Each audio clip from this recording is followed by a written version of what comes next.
Onivia, League of Legends highlights, powered by ArcaneBet.com. Bet live on esports.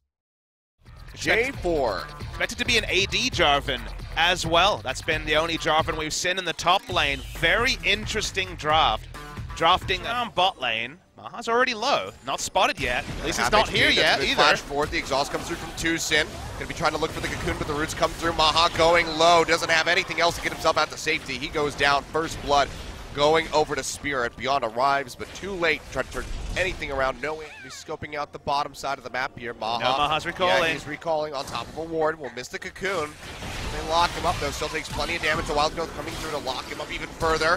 Flash in. Spirit takes him out.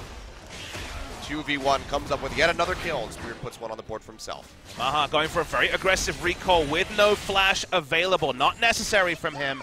Could have just gone for safety. Safety first is the way to go in playoffs.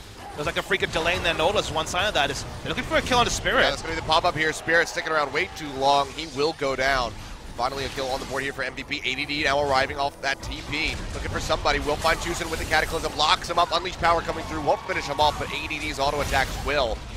Firing back his MVP, second kill on the board, and now they'll get a push. It takes almost all his life in the trade. Still holds on to the ultimate. ADD could have ulted him earlier. Chain Corruption coming down, Kramer firing out the arrow, locks up Max, but he's still taking so much, so Wild Growth not enough to keep him up. Max may just fall in this exchange as Tucson does auto him down, but he's going to pay for that one with his life. Spirit wrapping around from behind the turret, going to try to finish him off. The TP coming through from Kuro, who arrives, takes him out. Phase dive, finds the kill. Beyond trying to answer with one, but the Sonic Wave connects onto a Spiderling instead. Trying to force this one out. ADD looking for a way in, but they should be able to finish off the turret, and they do. Cataclysm now coming down. Chain of Corruption followed up on top of that as Maha arrives. Ash Arrow connects onto him, stopping him from doing damage from the sidelines. Now Marin far forward, all on his lonesome. Gets the dredge line in on Maha, but might not have wanted it in the end. Gets popped up. He goes down. First kill of the fight going over to MVP, and they're looking for more. Tucson, one hit from dead, flash forward from ADD, able to take him out, and now with several members of Afreeca Freecs left limping back towards the tier 2, down to about 50% HP. There's plenty of damage to be offered up here from Kramer.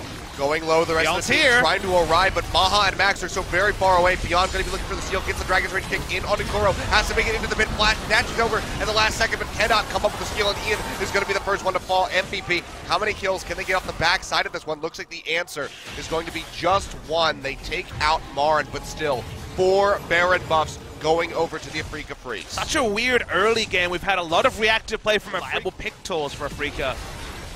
Punish people as might see a big engage. Trying to force this one up Beyond, gets the Dragon's Rage kick back in onto Marin, but so many shields coming through with the Wild Growth on top. Kuro. Just keeps him safe. Now Kuro going into the back line, able to blow up Ian right off the front of this fight. Beyond dashing forward with the snapback, comes through from the Echo, taking himself out to safety, and now Afreeca just pushing into the base of MVP. Lockdown. After you get phase dive over the wall. Nautilus, we've already seen, isn't going to be a winning plan, and Ash has QSS. And it's not going to be walking up to be Cataclysm, so let's see if it's Spirit. Speaking of which, throw that one out, but can't follow up there. Okay. Meanwhile, Kuro just finds Max. 2 lanes right now, nobody in the bot side, as no teleports are. Kuro is behind.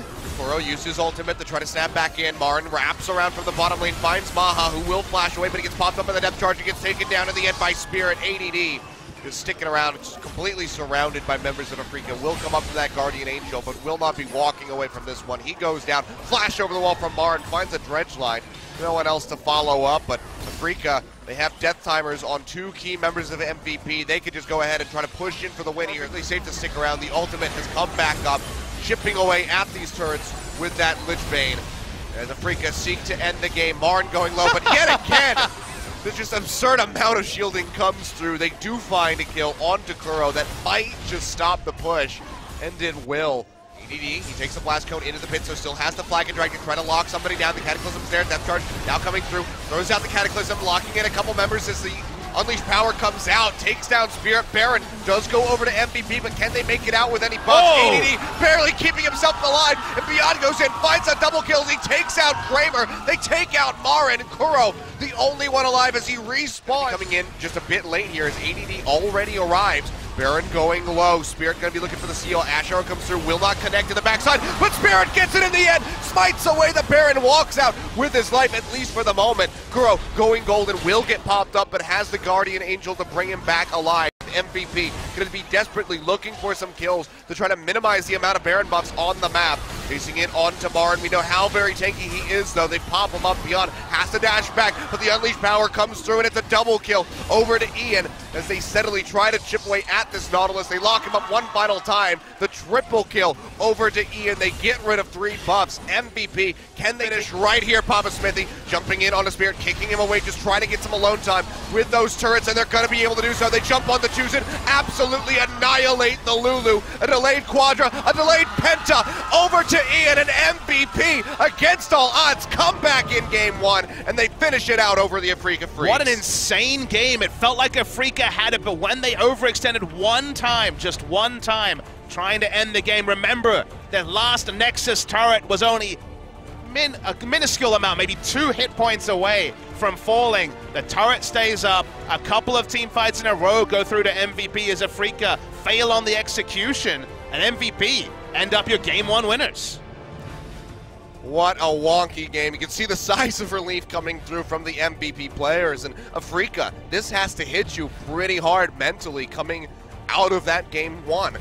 Ahead for so very long. Total control of the game off the backside of that first Baron. And then it all comes crumbling down. They just weren't able to threaten the backline. Finally, we saw Syndra and Varus free hitting. There was no Nautilus walking behind